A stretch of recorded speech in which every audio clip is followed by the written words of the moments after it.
নমস্কাৰ শ্ৰদ্ধেয় ৰাইজ কেইটামান কথা ৰাইজৰ আগত মুকলি কৰি দিয়াৰ কাৰণে কথা কোৱাৰ কাৰণে আহিলোঁ যোৱা কিছুদিন ধৰি আমাৰ মৰমৰ জুবিনৰ ঘটনাটোৰ পাছত চাৰিপিনে বিৰাট ৰাইজ দুখত নিয়মান হৈছে আমাৰো কাৰণে আমাৰ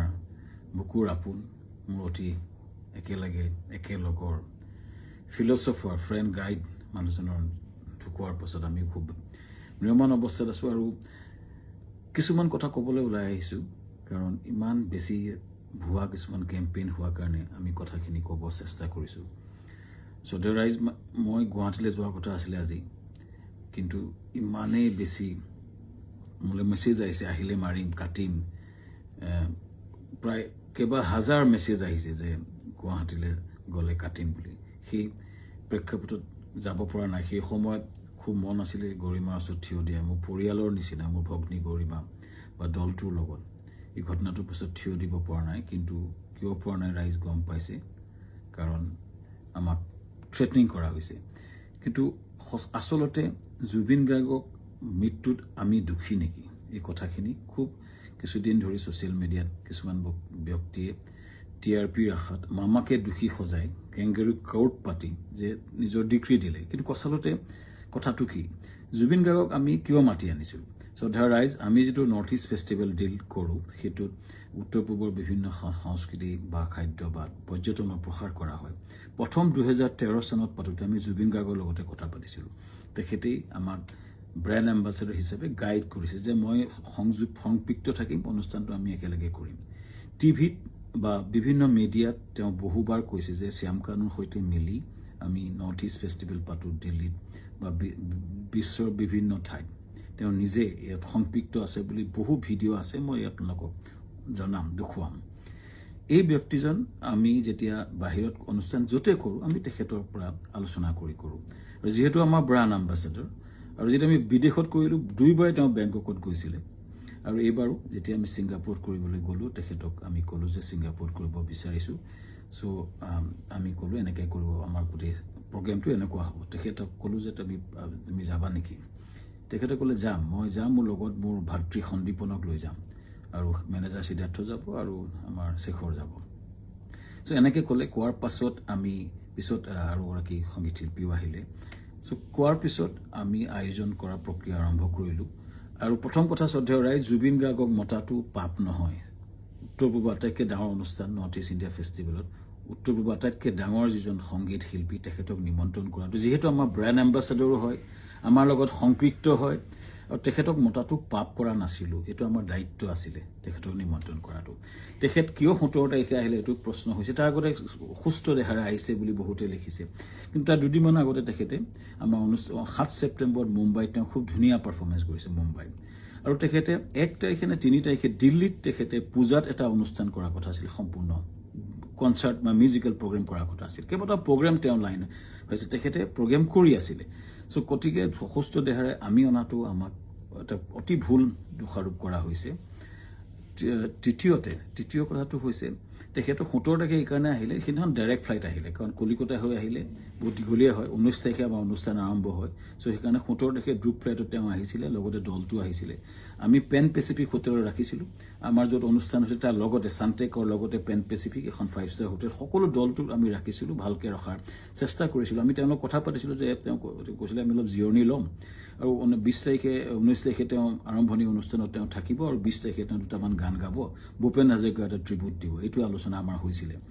পিছত 18 তাৰিখে দিনাখন 19 তাৰিখে আমাৰ অনুষ্ঠান আছিলে 18 তাৰিখৰ দিনাখন আমি তেখেতক খবৰ কৰি তেওঁ শুই আছিলে আমাৰ বহুত বিভিন্ন উত্তৰ পূৰ্বৰ মানুহ আছিলে তেওঁৰ লগত তেওঁ ভায়েক আছিলে আৰু তেওঁ সিদ্ধাৰ্থ আছিলে মেনেজাৰ আৰু দল আছিলে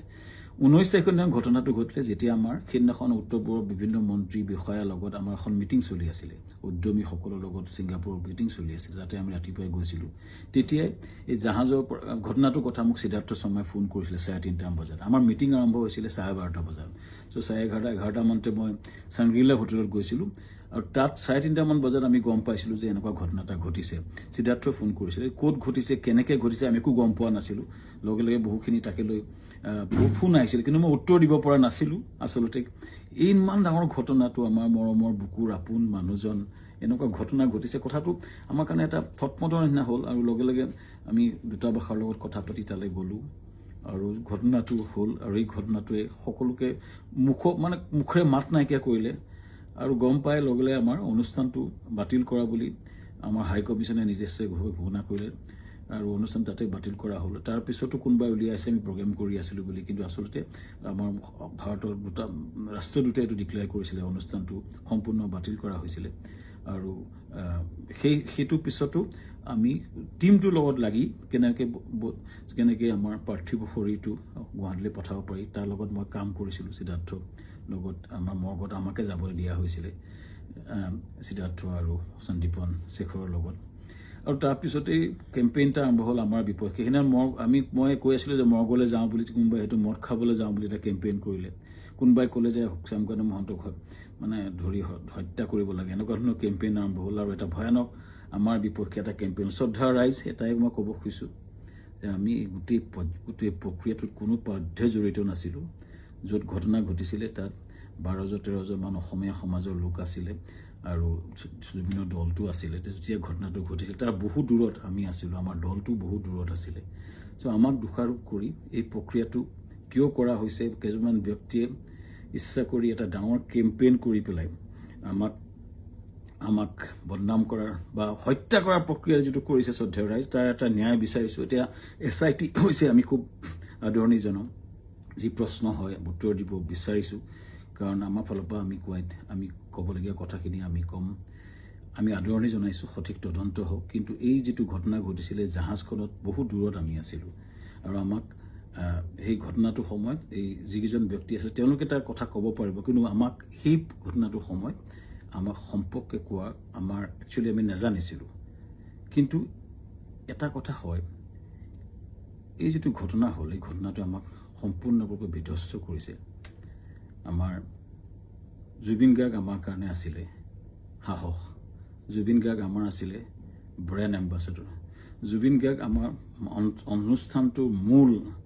হৃদপিণ্ড আছিলে হৃদপিণ্ডজন যোৱাৰ পাছত আমাৰ যি অৱস্থা হৈছে গোটেই দলটোৰ আমাৰ গোটেই বিধ্বস্ত অৱস্থা আমাৰ সকলোৰে আৰু ইয়াৰ পাছত যিটো আক্ৰমণ হৈছে আমাৰ পৰিয়ালৰ ওপৰতো আক্ৰমণ হৈছে ফেক ভিডিঅ' ওলাইছে ফেক ফোন কল ভাইৰেল হৈছে ইমান জুবিন গাৰ্গে এই অনুষ্ঠানটো নিজৰ বুলি আগুৱাই লৈ গৈছিলে তেওঁ অনুষ্ঠানটোৰ গুৰুত্বটো বুজি পেলাই নিজকে আগুৱাই লৈছিলে আৰু সেইজন ব্যক্তিৰ স্মৃতিত আমি বহু কৰিবলগীয়া আছে কিবা যদি জীৱনত কৰিব বিচাৰোঁ জুবিনৰ স্মৃতিত নিশ্চিতভাৱে কৰিব বিচাৰিম কিন্তু এই যিটো অন্যায় হৈছে যিটো মিছা অপবাদ দিছে ন্যায় হওক চৰকাৰক বিচাৰিছোঁ ন্যায় হওক আৰু আমিও ন্যায়ালয়ত যাব লাগিব আমাক দেশত আইন বুলি এটা বস্তু আছে যে মিছা অপবাদত আমাক যিটো কৰা হৈছে বা নিজৰ ঘৰলৈ যাব নোৱাৰা অৱস্থা হৈছে আমি নিশ্চিতভাৱে কিছুমান মানুহ উচতনি দি যিটো কৰিছে আমি ন্যায়ালয়ক নিশ্চিতভাৱে ক'ব লাগিব যে আমাক ন্যায় দিয়ক সুৰক্ষা দিয়ক আৰু ৰাইজৰ পৰা ন্যায় বিচাৰিছোঁ চৰকাৰৰ পৰা ন্যায় বিচাৰিছোঁ আৰু জুবিনৰ আমাৰ মহান শিল্পী আমাৰ মৰমৰ বুকুৰ আপোন মানুহজনৰ আত্মাই চিৰশান্তি পাওক ৰাইজৰ পৰা আশীৰ্বাদ বিচাৰিছোঁ ন্যায় বিচাৰিছোঁ ধন্যবাদ